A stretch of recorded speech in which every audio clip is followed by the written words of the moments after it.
What's up everyone? Chris from Duckalope Outdoors. I'm going to be doing a video for you. It's a how-to and a review of the Cabela's Northern Flight waterfowl kayak blind. So I went ahead and got one of these.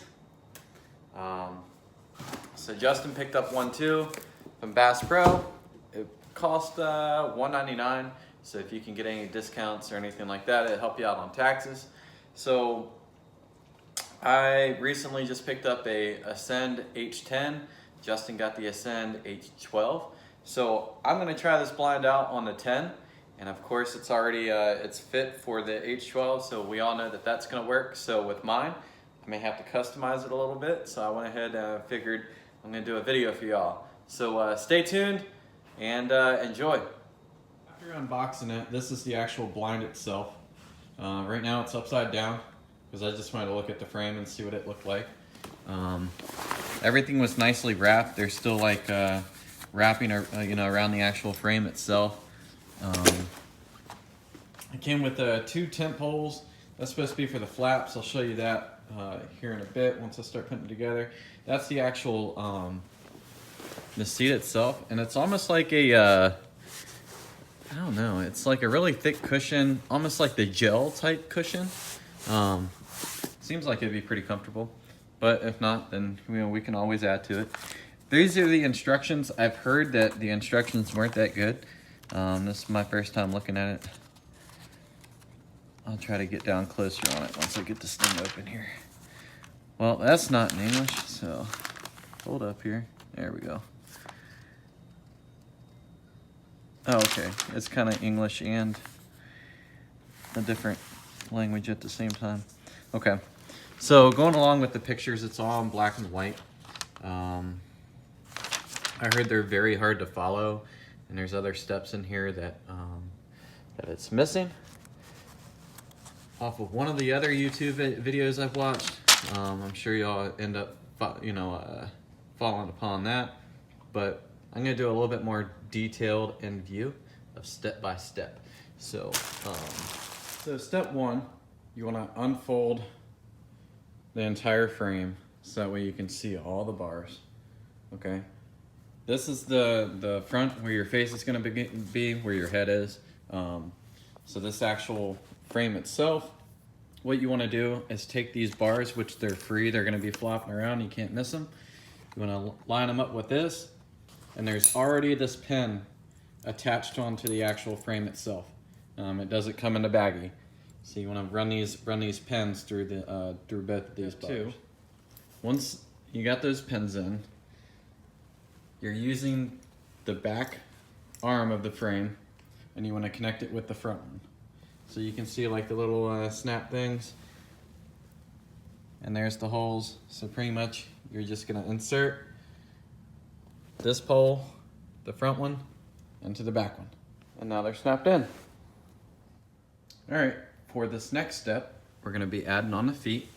So these are the 4 legs that it came with. Now, this is for the H12, but like I said, I'm putting this on the 10, and the hull of the H10 is the same. It has like that raised middle portion. So this is the reason for the feet, is so that way it stays level and the frame isn't just resting on the actual, on that middle raised portion. So these are going to go on the front. On these posts, you're just gonna screw them in, super easy. The back legs, they come like this, so the other screws, don't get it confused. You're not gonna be using those. The screws are already on it. So I unscrewed one of them already, so you'll just line up the groove. It's got the little indentation, you'll line it up and then screw it in from the back end. So the next step, the only thing you have to drill, or do any sort of drilling at all, we have to drill a hole. It's like 7/16 is what the instructions was saying. So I went ahead and measured. I took it from right here to right here and measured the middle. It pretty much lined up exactly with this cleat here. So marked off my hole. I don't like to drill personally, so I just heat up a rod and just throw it through it. So I have a 7/16 rod. I'm gonna heat up, go ahead and get my hole done, and then I'll show you what we're gonna be attaching to this. So once you got your hole drilled or burned through, you go ahead, you have a bolt that comes with it. I don't know, the lighting is terrible in here, so I'm not sure if y'all can see it, but it's ran through right behind that rivet. So what we're gonna be attaching is this loop, and that's the little bolt that came with it. So you need a 5/16 wrench, a screwdriver, and the way it's gonna be placed up in here is it can't go like this because it's hitting the back part. It's keeping it from being like this. It's gonna be like cockeyed. So it has to spin around and be like this. And pretty much what this attachment is for is when we go to attach the straps have the attachments to hook onto this on the back side just to cinch it down and make it tight. Okay, so this was kind of confusing to me. I went to go run the bolt and the nut. All right, so as you see, I had to go and get some washers so that way the nut didn't run all the way up on the threads on the actual bolt because you run out of threads. So if you run into this problem on yours, being that most of these manufactured, they're all the same thickness. So whether if you want to put the washer on this side of the bolt, so that way you keep your bolt head from running through, or you put them on the back side with the nut. I mean, I think it looks clean like this. And I know the hole that I burned through is like exactly the size of the actual bolt itself. So I figure I run it down here, and it's nice and tight and snug now. I had to use two, so that way it backed that nut down on those threads.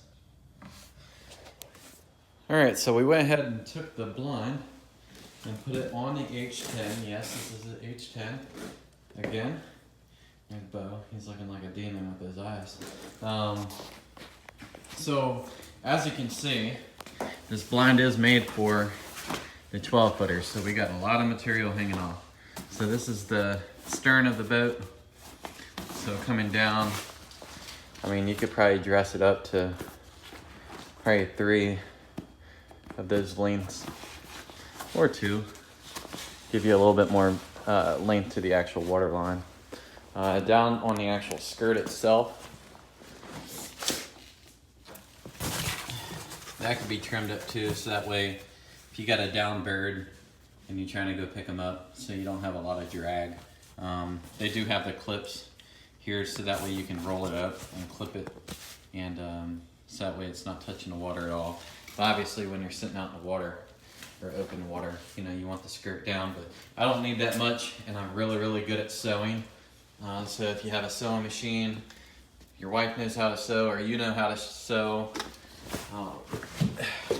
it's too easy just to trim stuff up and make your own adjustments. So this is the bow. So we got some decent material hanging off of it.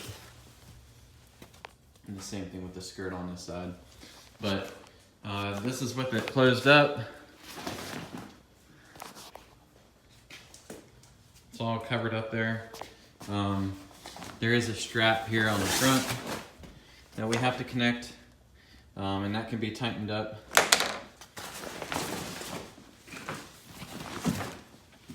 Video's not over yet. I'm still going to show you how to strap this thing down to the actual boat, so that way it stays put. But now we're on to the strap part. For the back buckling, this is how they come. Once you unravel it, this is what it looks like.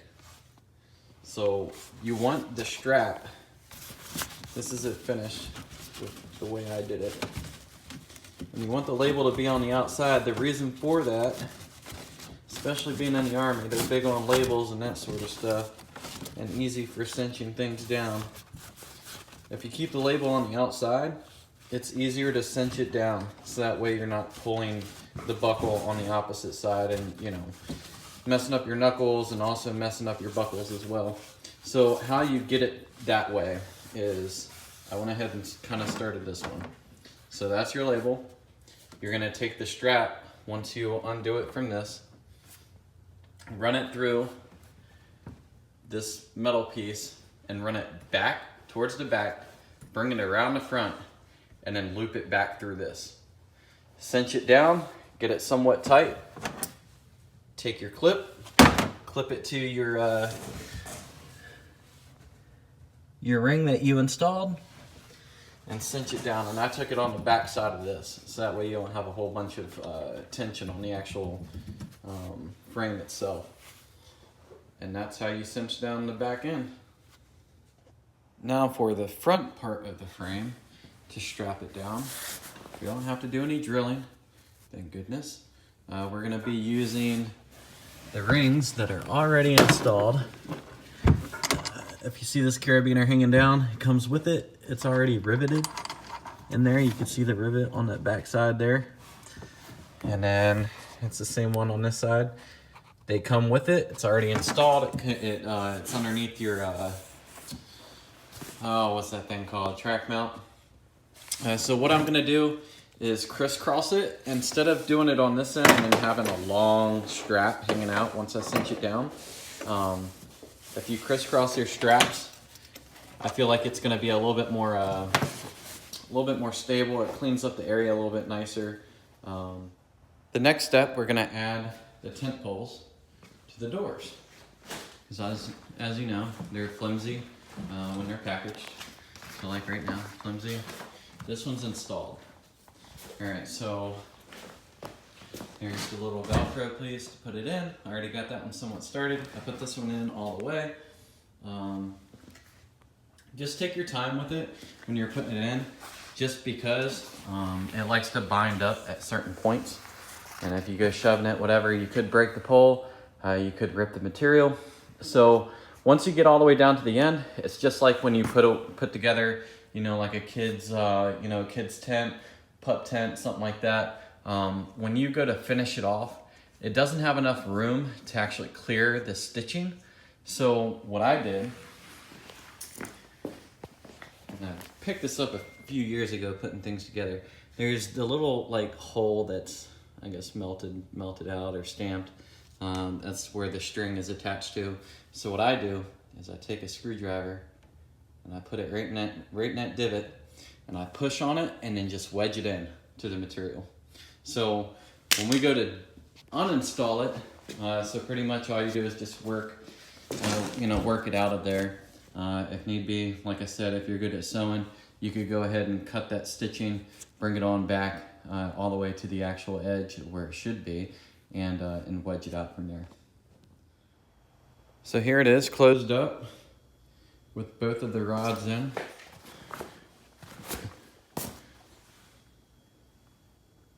All right, so there's other straps to finish up here. There's the ones that are already installed. They're sewn to it. They're already attached to the actual frame itself. What you want to do is cinch down on it. Other videos on YouTube say, oh, you need to tighten it up as tight as you can get it, that sort of thing. When you go super tight with material, and when it gets wet and then drying and then wet and then drying, it's gonna wear it out a lot faster. So I would just cinch it down to where it's tight, tie up your dangles, so that way you don't have a whole bunch of just straps laying around the actual vessel, and just call it a day. Because mine's just mine's tight. It's not like super tight, and the doors work fine for it. So they flap open. You don't really have to do much to it.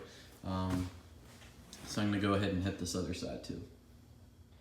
To install the seat, so first I tried the seat that came with the H10, so that way if I'm hunting teal and sea ducks in the early season, they really don't care if they kind of see you as long as you have a low profile. So I tried the actual seat that came with it. It does not fit with the frame in there. So if that's what you're thinking that you can do, it won't work. The other thing that I thought of, so I used to have a turkey seat that you can get from Dick's, and then strap a stadium seat to it. That may work, being that it's got some legs that can get you over that hump, and you can adjust it to where the legs will fit in between the frame. So that may be something I'll try. I want to go pick up another one. I sold it with my old kayak, so it kind of went with that one. But to install this seat, the instructions weren't that clear on it, which is probably self-explanatory. The straps, I ran around the back side of the frame, right there. They come down, back side they attach to the bottom, and then of course you just cinch it down. So that's for the backrest, and then for the actual leg part of it. So it comes down, you got a buckle and a strap that's on the frame. The strap is extremely long. I don't know why yet, I haven't figured that out, but all you do is just pretty much attach it to it, cinch it down, and then that way you can control your the arch in the back. So that's probably why it's super long like that, so you can bring it all the way you know, back towards the actual backrest, and you know, have a different angle on your back if your back's hurting, and then you can turn around and cinch it, so that way you can try to get more of a layout feel to it once you cinch it all the way back, you know, which would make sense for that strap being super long. So I'm gonna go ahead and get in this thing for you. If you're wondering why I'm in uniform, about to go to work, it's only 10:25. I was on night shift, so I'm coming in today at 12. All right, so it's the first time I'm sitting down in it. That's actually fairly comfortable. I have the straps tightened all the way up, so it's got like a nice lean to it. So that's with the straps closed. And I can really, I'm a small dude, so I can hunker down into this thing. If I sit up, with just my head poking out, pretty comfortable. I'll probably put a little bit more padding in the back side just to help with the lower back. But these have wires in it, so that way you can adjust it to how you like it. You can have it as closed up as you want, so that way you're completely concealed, or have it a little bit open. Me, with hunting sea ducks, I'll probably be sitting up like this, so that way I'm still concealed. I wear like a face mask and everything, put on face paint. So this is with the blind rolled up completely. As you can see, it has two straps or buckles on the sides. It's the same on the other side. On the back side, you'll see that there's one sewn in to the material right behind the little place. You could probably attach it like a carabiner with your decoys in the back. So there's two straps on there, and then two straps in the front. And then this is the strap just to hold down the frame to the bow of the boat. It is nice with the carabiner turned sideways like that, so that way it's not turned like this. It's getting all bunched up.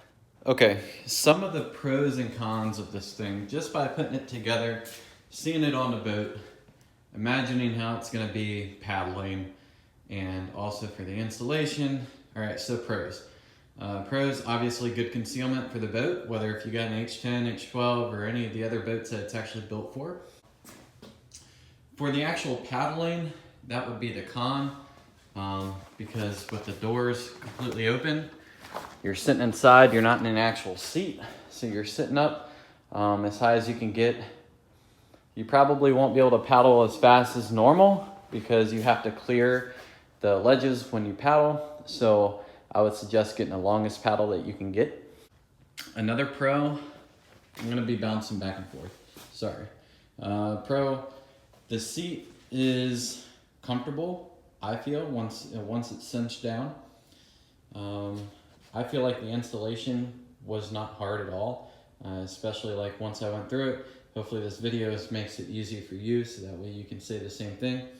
But yeah, so far as putting it together, the instructions suck though, so that's a con. I mean, I had to use 5 or 6 different YouTube videos just to get what I made for y'all. So hopefully I compiled it good enough for you. Another con, and it's for the H10. Obviously it's too long, so you're gonna either have to trim or you're gonna have to do something. What I thought of, and being that I hunt on the Susquehanna a lot, is I can loosen up on these buckles and let this thing drape down. Of course, keep the, going off the front. I can sew on a buckle on the front, so that way I can kind of do like what the skirt does. But that black is going to blend in with the water anyway. Once I get it brushed in, you know, it should look good. But really, you probably don't even have to trim it. You just sew on a buckle with your straps, and just, you know, just play with it and see where the water line is. And so that way, if you have a down bird, you don't have to, you know, have a whole bunch of drag behind you, and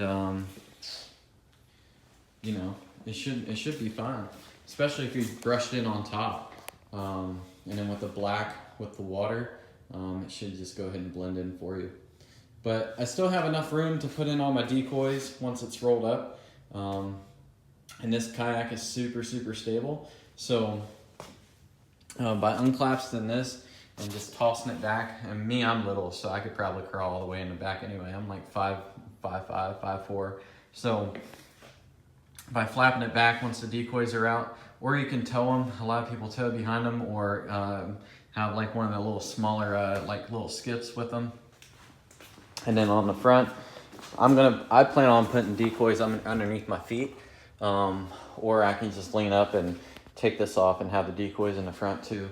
I'm still in the process of making them. If you've been following the channel, so they're all painted up now. I probably got maybe 20 of them done. I do have an idea coming on that, so stay tuned on those decoys. It's going to be super cheap, inexpensive way to make duck decoys, especially if you sea duck hunt.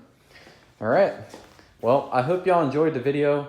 Please give me a thumbs up or a thumbs down if you hated the video. Let me know if you like the content that we're putting out.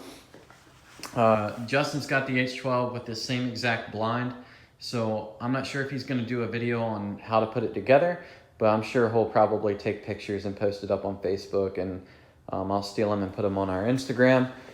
Subscribe so that way you can see when I finish up these decoys, and also I'll do some more videos of me paddling this thing around.